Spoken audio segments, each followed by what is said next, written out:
के बाद आप सबका एक बार फिर स्वागत डिस्कवरी ऑफ स्पिरिचुअल इंडिया के इस कार्यक्रम में। आज हम श्री कृष्ण घाट हरिद्वार से डॉक्टर राधिका के साथ में योगा और इम्पैक्ट ऑफ योगा इस पर बातचीत कर रहे हैं और आपके सामने हमने काफ़ी इम्पोर्टेंट पॉइंट्स को रिसर्च करने की कोशिश की है और आज डॉक्टर राधिका ने आपको साइंटिफिक यूसेज ऑफ योगा भी कहा है। राधिका जी, एक बहुत ही एक इम्पॉर्टेंट प्रश्न मेरे मन में आ रहा है, वो ये है कि जो हरिद्वार और ऋषिकेश, हरिद्वार तो तपोभूमि है कहलाती थी, यहाँ तो हज़ारों सालों से संत महात्माओं ने तपस्या की, और ऋषिकेश तो योगा का कैपिटल कहा जाता है। आपको ऐसा नहीं लग रहा है कि आज के समय में अब इसमें डाइल्यूशन आ चुका है, अब वो रहा नहीं है, और जो लोग पीस ऑफ माइंड के लिए हरिद्वार और ऋषिकेश आते थे, अब उनको यहाँ से वो पीस ऑफ माइंड मिल नहीं रहा है? तो रीज़न क्या है? कहाँ गए वो संत, कहाँ गए वो ऋषि, कहाँ गए वो मुनि, कहाँ गए वो तपस्वी? मेरा ये मानना है कि हरिद्वार के सभी तीर्थ ज्वलंत तीर्थ हैं, क्योंकि यहाँ पे समय समय पर जितने भी स्पिरिचुअलिस्ट हैं वो आते रहते हैं और यहाँ भगवत चर्चा होती रहती है। गंगा ही नहीं, ज्ञान गंगा भी बहती है। हाँ, एक बात है कि थोड़ा टूरिज़्म प्रवृत्ति ज़्यादा हो गई है। पिलग्रिमेज के बजाय लोग इसको एक टूरिस्ट प्लेस ज़्यादा मानने लगे हैं। इस चीज़ को चेक करने की ज़रूरत है। It's a need of the day कि हम इस प्रवृत्ति को आगे बढ़ने ना दें, क्योंकि जैसे जैसे इंडस्ट्रियलाइजेशन बढ़ा है, यहाँ पे सिडकुल आया है जो state industrial development corporation of Uttarakhand limited है, तो लगभग 700 इंडस्ट्रियल यूनिट्स पूरे हरिद्वार में आए हैं। तो इंडस्ट्रियल कल्चर नेचुरली बहुत डिफरेंट होता है स्पिरिचुअल कल्चर से। इस एरिया में जहाँ पे बिल्कुल भी नॉन वेज या ड्रिंक्स अलाउड नहीं थे, वो अभी इसके 6 किलोमीटर दूरी के एरिया पे अलाउड है। तो जाहिर है कि उसका इफ़ेक्ट थोड़ा इधर भी आने लगा है। और गंगा माँ जो हमें इतनी देर से, इतने युगों से अपनी मोक्षदायिनी गंगा अपने जो गुणों से हमें अपनी आध्यात्मिक शक्ति से और अपने होली वाटर की क्वालिटी से जो इमॉर्टेलिटी का टेस्ट देती रही है, जो मोक्षदायिनी इसको नाम दिया गया है, कहीं ऐसा ना हो कि इस बढ़ती भीड़ से बढ़ते इंडस्ट्रियलाइजेशन से वो इफ़ेक्टेड हो जाए। क्योंकि अल्टीमेटली जितना केमिकल यूज़ होगा किसी भी इंडस्ट्री के प्रोडक्शन यूनिट में, वो ground water level, ground table पे जाएगा ही और उसको बैडली इफ़ेक्ट करेगा। इसमें आश्रमों का बहुत रोल है। गंगा के किनारे जितने भी जो संतों के आश्रम है उसका रोल है जी। कैसे? देखिए, अभी मैं एक रिपोर्ट का बेसिस लेती हूँ। नेशनल ग्रीन ट्रिब्यूनल है जो गंगा की पॉल्यूशन को चेक करता है, और उत्तराखंड पोल्यूशन कंट्रोल बोर्ड का एक रीसेंट सर्वे हुआ था जिसमें ये तथ्य सामने आया है कि 22 आश्रम जो इन ट्विन सिटीज़ में, हरिद्वार और ऋषिकेश को हम ट्विन सिटीज़ बोल रहे हैं, इन दोनों सिटीज़ के में गंगा के किनारे 22 आश्रम में से 17 आश्रम ऐसे हैं जिनका सीवेज वेस्ट डायरेक्टली गंगा में फ्लो हो रहा है विदाउट ट्रीटमेंट। इसके लिए district authorities, state level authorities, even national level पे वो गंगा पोल्यूशन कंट्रोल बोर्ड, ये सब फॉर्म किया गया है, एनजीआरबी अथॉरिटी है।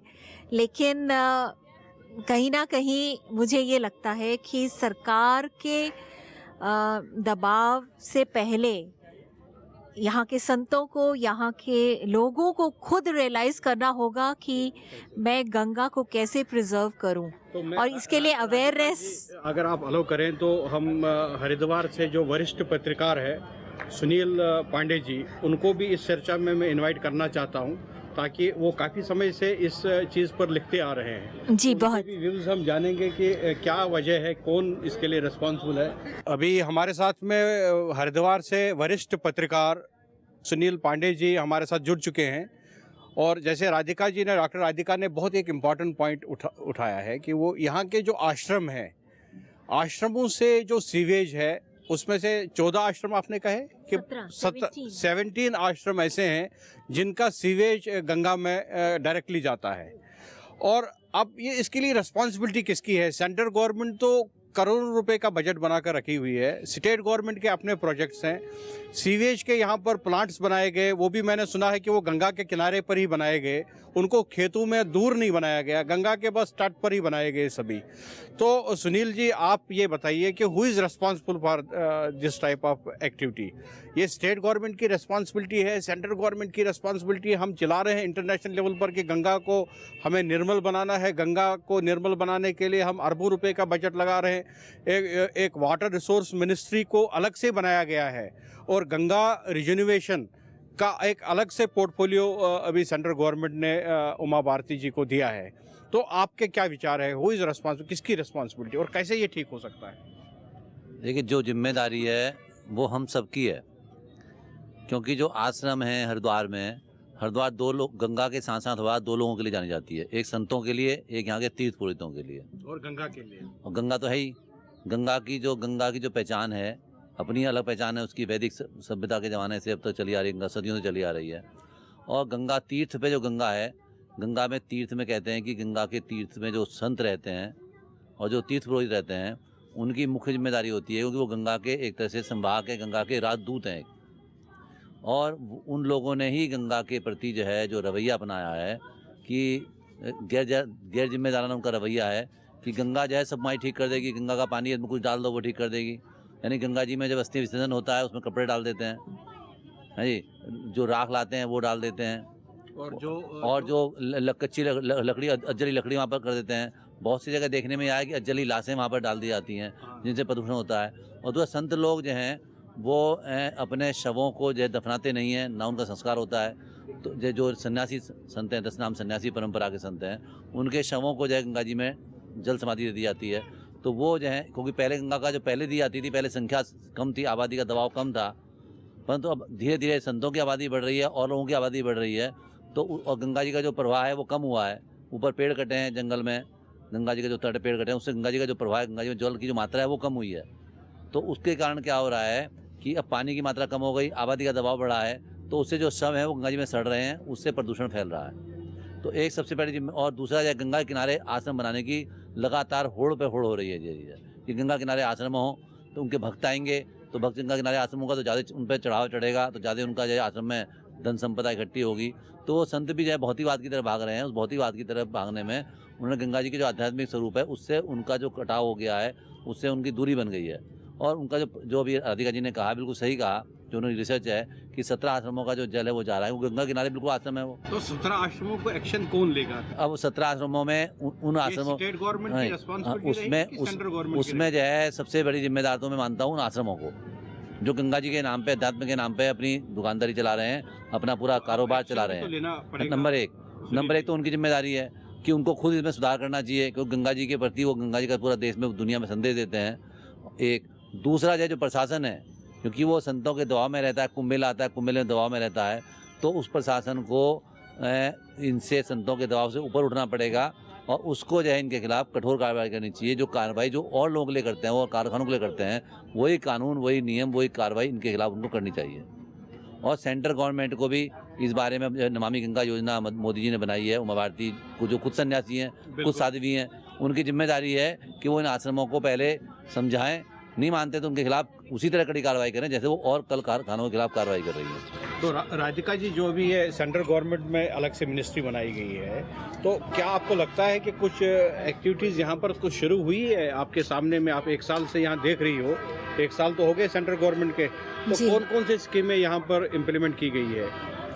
नहीं, धरातल पे देखें तो कुछ सामने नजर नहीं आता है। अभी सिर्फ बातें ही हैं। अभी सिर्फ बातें ही हैं। गंगा के लिए रैलीज खूब निकाली जा रही हैं, बहुत एनजीओज लगे हैं, बहुत से स्कूल स्टूडेंट्स, और लेकिन अभी भी यही अंदाज है लोगों का कि पूजा किया तो उसका जो लेफ्ट ओवर है वो गंगा में बहाना है।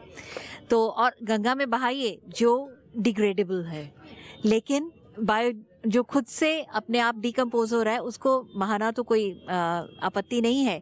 लेकिन पॉलीथीन जैसी चीज़ आप बिल्कुल भी, आपने फूल उसमें फेंके साथ में पॉलीथीन भी बहा दिया, तो वो पॉलीथीन अल्टीमेटली यहाँ की जो एक्वेटिक बायो लाइफ है उसको इफ़ेक्ट कर रहा है। ऐसी भी तथ्य सामने आए हैं कि एक मछली है महासीर जो इस गंगा बेल्ट में बहुत पाई जाती थी, वो अब एक्सटिंक्शन के कगार पे आ गई है। तो हमें इस चीज़ को बहुत जल्दी देखना होगा, इस पे रोक लगानी होगी। आप देखिए, मैं अपने कैमरामैन को ये ज़रूर कहूँगा कि आप ये ज़रूर दिखाइए कि गंगा के तट पे नहाना तो सिर्फ नहा सकते थे आप साबुन नहीं लगा सकते थे, आप कपड़े नहीं धो सकते थे। आप देखिए कितने पॉलीथीन है और यहाँ पर कितना वेस्ट है, यहाँ पर किस तरीके से ये तो हरिद्वार की बात है। हम बात कर रहे हैं कि पूरे हम गंगा को निर्मल बनाएंगे, पूरे यमुना को निर्मल बनाने की बात कर रहे हैं राधिका जी। ये आप देखिए कितने लोगों ने कैसे यहाँ सोप के ये कवर है, रैपर्स हैं, पॉलीथीन के रैपर्स है, वहाँ देखिए कितने पॉलीथीन है, उस साइड में कितने पॉलीथीन पड़े हुए हैं। तो कहीं ना कहीं लोग भी तो रिस्पॉन्सिबल है। पॉलीथीन को बैन करने के लिए डिस्ट्रिक्ट एडमिनिस्ट्रेशन ने भी बहुत बार अनाउंस किया और पेनल्टी भी लगानी शुरू की, लेकिन कहीं ना कहीं वो भी अपने वेस्टेड इंटरेस्ट में, मैं ये कहूँगी, क्योंकि जो इंडस्ट्रियलिस्ट जब उनका बिजनेस डाउन होता है तो वो फिर ऑफिशियल्स को अप्रोच करते हैं और वो जो पेनलाइजेशन सिस्टम है वो ख़त्म हो जाता है। तो अभी भी जो वेजिटेबल मार्केट लगती है वहाँ पे धड़ल्ले से पॉलीथीन दी जाती हैं। मंदिरों के बाहर ये बोला गया है कि प्रसाद पॉलीथीन में ना दिया जाए, एक जूट के बैग्स दिए जाएँ, और जब भी आप शॉपिंग के लिए जाते हैं अपने बैग्स लेके जाएँ। तो कहीं ना कहीं ये अवेयरनेस जो है ये डाउन द लाइन नहीं पहुंच पा रही है कि लोग भी, और मेरे को ये लगता है कि इसमें संत बहुत इम्पोर्टेंट भूमिका निभा सकते हैं, क्योंकि हम लोग पाप पुण्य में बहुत बिलीव करते हैं। अगर एक भी साधु इस बात को बोल देता है कि पॉलीथीन डाला तो तुमको पाप लगेगा, तो शायद उसके जितने भी फॉलोअर्स होंगे, एक fear factor, moral fear factor, not only government should impose, but even the saints of these religious places, they owe the responsibility. उनका ये एक दायित्व भी बनता है कि वो इसको ख़त्म करने में पूरे अपनी भूमिका निभाएं। आज के इस चर्चा को हम यहीं पर रोक रहे हैं, और आपको मैं बता दूं कि यहाँ पर जो हमने बात की डिस्कवरी ऑफ स्पिरिचुअल इंडिया के इस कार्यक्रम में बहुत सारे संतों के साथ बात किया हमने। हरिद्वार में, ऋषिकेश में डॉक्टर राधिका आज हमारे साथ में गेस्ट जुड़ी है, और यही समझ में आया है कि जो ये हरिद्वार और ऋषिकेश एक ज़माने में एक तपोभूमि कहलाता था, और माँ गंगा को मोक्षदायिनी, माँ गंगा के दर्शन मात्र से लोगों को मोक्ष मिलता था, आचमन करने से मोक्ष मिलता था, स्पर्श करने से मोक्ष मिलता था। आज वो कहीं ना कहीं बहुत हद तक डाइल्यूट हो चुका है। यहाँ जो लोग आते हैं उनको धर्म में आस्था बहुत कम है, लेकिन वो एक पर्यटन, एक टूरिस्ट बन के हरिद्वार आ रहे हैं। हरिद्वार में वो एक टूरिज़्म का एक माहौल बनाने के लिए आ रहे हैं। हरिद्वार के माँ गंगा के दोनों तटों पर होटल, इंडस्ट्रीज़, सीवेज प्लांट्स ये बनाए गए हैं, और इससे और पोल्यूशन होगा और इससे लोगों की आस्था और कम होगी। अच्छा तो ये होता कि अगर पिछले 60 वर्षों में हरिद्वार, कम से कम हरिद्वार, ऋषिकेश, मथुरा, वृंदावन, वाराणसी, अयोध्या, इनको बख्श लेते, इनको टूरिस्ट स्पॉट्स नहीं बनाते, इनको धर्म नगरी ही रहने देते, जहाँ पर तपोभूमि और लोग तप करते, अपना यहाँ से मार्गदर्शन लेते और शांति यहाँ से प्राप्त करते। लेकिन अब तो बहुत ही चेंज आ चुका है और अब इस स्टेज पर गवर्नमेंट कैसे करेगी, स्टेट गवर्नमेंट क्या स्टेप उठाने जा रही है, सेंट्रल गवर्नमेंट की तरफ से क्या स्टेप्स लेने होंगे जिससे आबादी भी कम हो इन शहरों में, ज़्यादा संत, ज़्यादा तपस्या करने वाले ज़्यादा लोग मिले, यहाँ इंडस्ट्रीज़ कम हो, यहाँ कमर्शलाइजेशन कम हो और इन शहरों को बख्श लिया जाए, इनको टूरिस्ट स्पॉट्स न बनाया जाए, इनको धर्मनगरी ही रहने दिया जाए। आपको बहुत बहुत धन्यवाद देना चाहता हूं कि आप लोगों ने कंटिन्यूअसली सपोर्ट किया है डिस्कवरी ऑफ स्पिरिचुअल इंडिया के कार्यक्रम को। और जाने से पहले मैं अपने आज के गेस्ट डॉक्टर राधिका को बहुत नमस्कार करता हूं, धन्यवाद देता हूं कि आप हमारे साथ जुड़ी और हरिद्वार की जो बेसिक कोर इश्यूज़ है उस पर आपने बात की, इसके लिए बहुत बहुत धन्यवाद।